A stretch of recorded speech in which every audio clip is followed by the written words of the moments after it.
Real quick before I get started, I just wanted to send a thank you to everybody who's been watching the videos. We have crossed a couple of milestones. The first Switch Hidden Gems video I did just crossed 11K, which is kind of crazy. The second one is almost at 3K, and the last one I did is just crossed 2K. So that's kind of wild, but I appreciate y'all for watching. With that said, we got a few more hidden gems, so let's go ahead and get right into it. Warm Snow is an action roguelike where you play as a warrior who's trying to stop a plague of literal warm snow that has transformed everybody into monsters, and the story and art style is heavily influenced by Chinese folklore, and this honestly has to be one of my favorite roguelikes on the Switch. Now, of course, most roguelikes draw comparisons to games like Hades, and this one has similarities, but it definitely does enough to kind of stand on its own. This art style is really dope. It's really dark, has some dark fantasy vibes. The enemies are really grotesque in their design, but this is the art style is done very, very well. The narrative isn't as in your face as a game like Hades would be, but you do find a lot of the lore from the story through the items that you pick up as you're out on your runs and adventuring through the world, and you unravel most of the story by reading those lore items. But for me, the best thing about Warm Snow is definitely the gameplay. They give you so much in terms of customizations and just being able to create builds. And even after I completed my first run, I still feel like there's so much in this game that I still need to experiment with.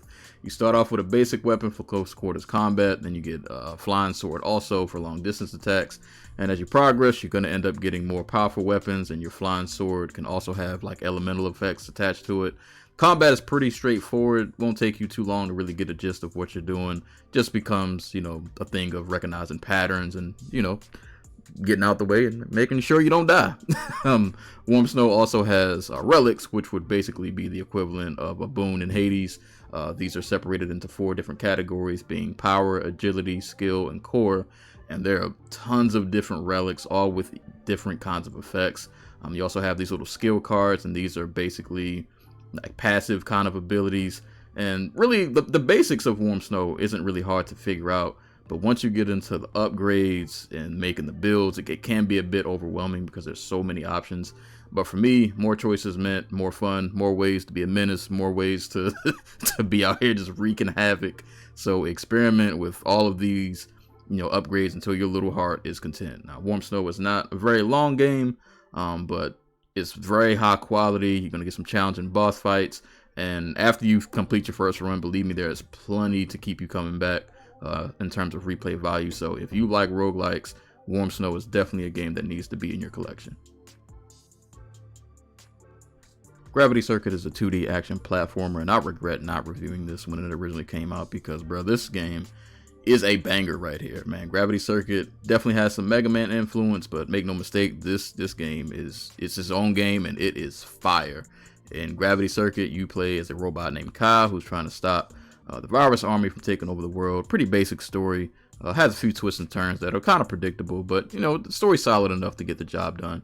But the gameplay, that is the bread and butter, because bro, why is this game so fun? Just imagine playing Mega Man X, but instead of like mainly shooting projectiles, we just fighting, we're just throwing hands, and it makes this game so much fun. Like Mega Man in the beginning, you're gonna get a selection of stages to choose from. You can pick them in whatever order that you want. Some boss fights are harder than others, and you're gonna definitely get punched in the mouth a couple of times, but nothing you can't overcome with a little bit of willpower and the help of some upgrades. You can use the in-game currency to purchase what are called burst techniques, which are special attacks that range anything from like a pile driver to an uppercut, or even summoning an extra platform that you can use for traversal. And it's not that Kai doesn't have projectile attacks, but I really love that Gravity Circuit is heavily focused on close quarters combat. It really adds a different kind of challenge to the game and how you approach enemies and how you approach certain stages. And I just like that the fights get a little more up close and personal, because we got to get up close and personal to throw these hands. So it puts a little extra oomph on some of these fights. Kai also has passive abilities he can unlock with these enhancement chips, and these are things like double jumps or extending the range of your attacks. You can equip 3 enhancement chips and 4 burst techniques at a time, so mix and match those however you see fit. You got a decent amount of customization going on. The stages in this game are dope. They're really tough though. They're definitely pretty tough. But you have a hook shot to help you traverse and deal with the platforming. But don't let the 2D look fool you. That retro inspired difficulty is definitely here in some of these stages. Some of these boss fights are gonna punch you in the mouth, so you got to get good at recognizing patterns, or you're gonna have a tough time. But you'll get through it. I believe in you. But I can't say enough good things about this game. Gravity Circuit is fire. The gameplay is great. The stage design is great. The boss fights are challenging. The soundtrack slaps. If there's one game that's a must play on this list, this is the one right here. Please go check out Gravity Circuit. Inmost is a puzzle platformer with some really amazing pixel art, which is honestly what sold me on buying this game. Now, I did a full review of this on the channel. I'll leave a link to that below, so I'm not going to spend too much time talking about this.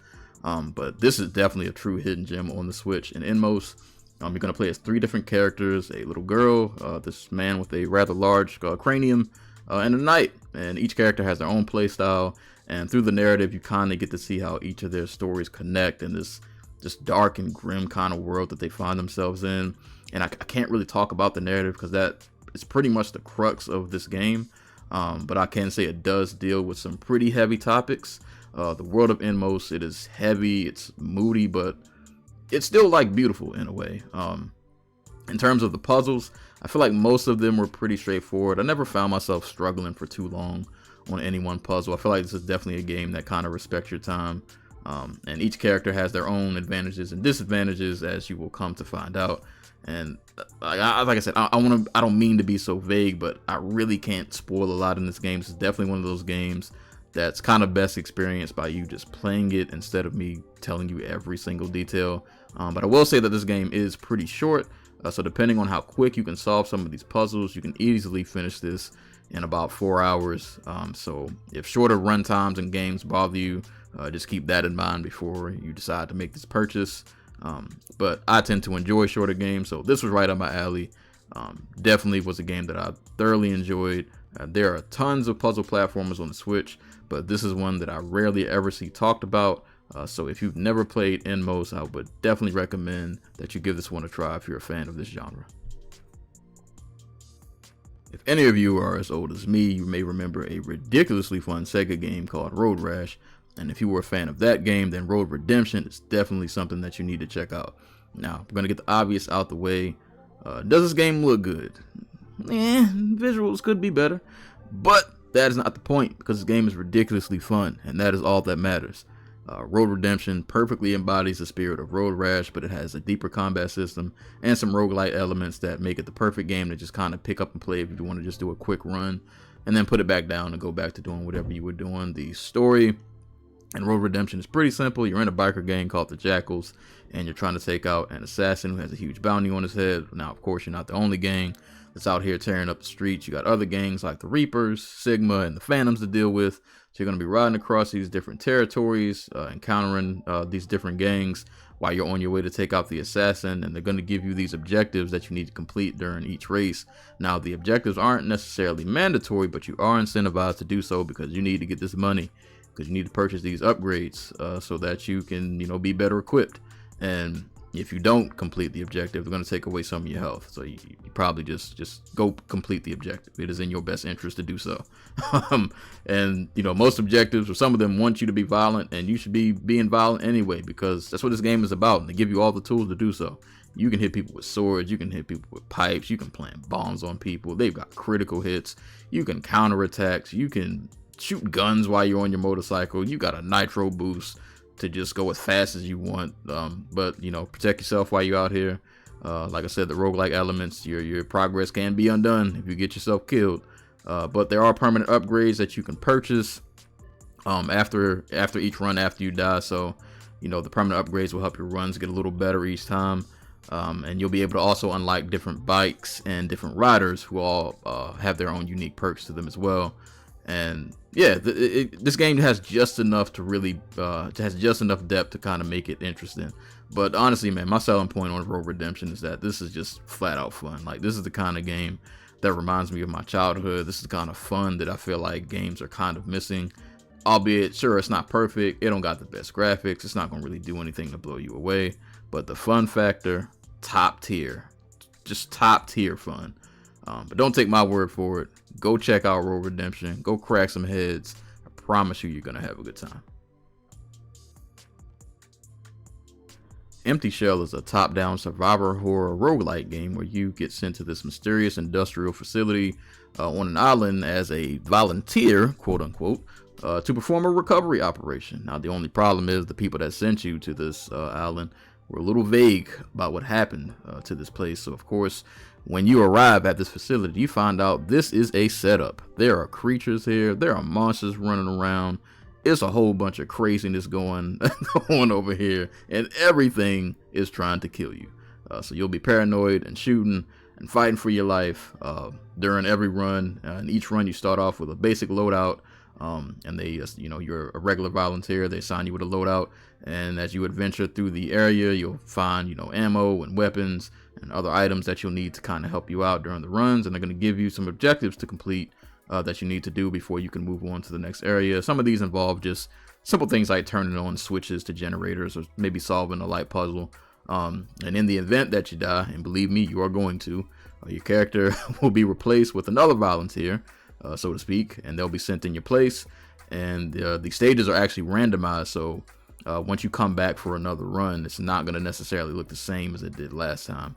Exploring these areas is going to have you fighting all kinds of monstrosities. There's some weird stuff going on in this game, but the exploration will also lead you to finding pieces of lore that kind of dive deeper into the story and what actually happened in this facility. And of course, you got to explore so you can find crucial items that you'll need to defend yourself from all the craziness that you're going to be in here fighting. Now, honestly, I'm not really that far in this game, but I've played it enough that I feel pretty comfortable recommending it. I really like this dark and just grainy look. It really just lends itself to the tense atmosphere, and the gameplay is pretty simple to get a handle of. My only complaint is that I understand like resources in this kind of game should be, they should be scarce. I get it. But I swear, I'm always finding ammo for guns that I never come across. I get 80,000 shotgun shells and no shotgun. Where's the shotgun? Maybe it's just me. I don't know. If you play this game, let me know how the weapons are treating you. But yeah, Empty Shell is actually pretty cool, man. I'm enjoying this so far. It's a cool little horror survivor roguelite. I think this one is worth checking out. If you just want to live on the edge a little bit, go ahead and give this one a look. I think you'll enjoy it. Anytime I do one of these hidden gem videos, I always have to add one game that I have to preface by saying this game might not be for everybody. And that game for this video is going to be Pill Baby. Pill Baby is strange, it is trippy, it is quirky, it is psychedelic, but it's actually pretty endearing, and the gameplay was surprisingly better than I thought it would be. It has a little bit of depth to it. Pill Baby follows an immigrant named Anna who has to take these pills in order to do her job being fighting these little parasite creature thingies who all have crazy names like Two-Headed Idiot and Attention Horror. Like this game's out of control. But the themes of Pill Baby actually do touch on some serious topics, and are things that an immigrant or somebody just moving to a new place in general would have to deal with. Things like feelings of loneliness, regret, trying to forge relationships, and just overall acceptance. And the game also makes it a point of Anna struggling with the language barrier, because there are like certain signs that you won't be able to read, and you won't be able to have full conversations with like the people in the town because Anna's not familiar enough with the language. So as you complete areas through combat, you earn these coins, and you can use the coins to take language courses. And once you take enough language courses, you can start to read the signs, and then you can interact with the town folks more, and kind of just opens up the game more in terms of the story. I really wish this had voice acting, because the dialogue in this game is actually pretty hilarious in certain moments. You can also use the coin to upgrade Anna's combat. She has a pretty actually decent assortment of combos and moves that you can buy, more than I thought it would be. She can also purchase like passive ability buffs. She can purchase drones, and she has different gloves which have different effects. All of these help aid her in combat. And to be honest, like I wasn't really sure what to expect when I first cut on Pill Baby, but the combat was surprisingly deeper than I thought it would be. The upgrades were deeper. The animation for me is a bit too stiff for my liking, but the gameplay was like just fun enough, and the enemies were really interesting. I don't know, this game just had a special little quirk to it that I actually enjoyed. But I think Pill Baby really shines with these cutscenes. Some of these cutscenes are just full-blown psychedelic, but I really love how they're done because it really just does give the game like a unique personality of its own. But like I said, man, Pill Baby is weird. The presentation is weird. The playstyle isn't going to be for everybody. But if you can look past his quirks, or you can embrace his quirks, you might be able to enjoy this. This is a decent little kind of hack and slash kind of game. So if you want something a little bit left field, go give Pill Baby a look. You might enjoy it.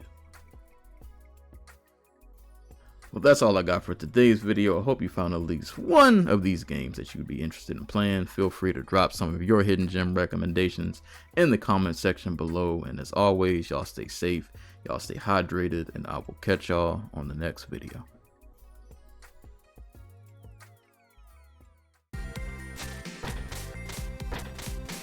I'm glad she alright. Ah, no! Woo! No, y'all can't do this to me. No, we can't. Hold up. I gotta focus real quick. Hold up. No, hold up. No.